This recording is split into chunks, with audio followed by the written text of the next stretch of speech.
এর থেকে কুশাবল সাইড থেকে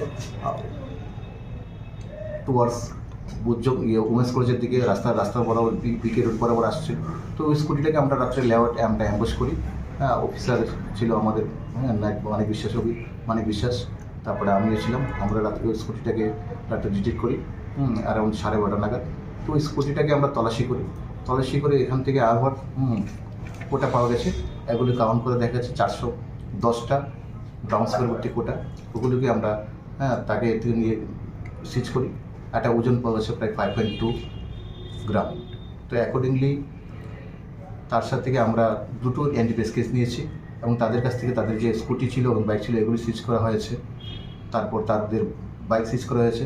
তাদের একজনের কাছ থেকে 5,000 সামথিং 5,100 টাকার মতো ছিল ওই টাকা, যেগুলি অ্যাকচুয়ালি কোটা বিক্রি করে তার টাকা, ওগুলো সব সিজ করা হয়েছে এবং তাদেরকে আজকে আমরা কোর্টে পাঠাচ্ছি এবং রিমান্ডে আনবো।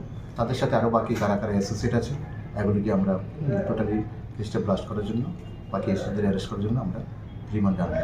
তো আমরা কন্টিনিউ করে যাচ্ছি এবং এগুলি করতে থাকি। নামগুলি কী কী?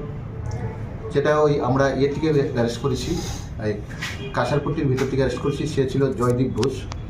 হ্যাঁ, ওর বাড়ি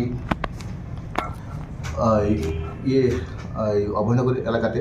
তার সাথে আরও ছিল রাজেশ শীল, প্রসেনজিৎ দেবনাথ এবং বিকাশ দেবনাথ, এই 3জন প্রথম কেসটাতে, যেটা সন্ধ্যার সময় কাঁসারপট্টি এলাকাতে করেছি।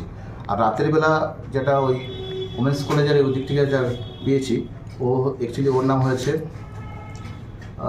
রাকেশ দে। ওর বাড়ি রাধানগর এলাকাতে। ওদের বয়স কত? প্রত্যেকের যে প্রথম যে জায়গাগুলো ছিল 25 থেকে 28 এজ রেঞ্জের। আর পরে যাকে করেছি রাকেশ দে, ওর বয়স হলো 35। প্রাথমিক তদন্তে বা কোথায় থেকে মাল নিয়ে এসছে বা কীভাবে বিক্রি করছে জানা গেছে? আমরা ইনভেস্টিগেশন করছি। ইনভেস্টিগেশন সাথে এখনও বলছি না আমি কিছু।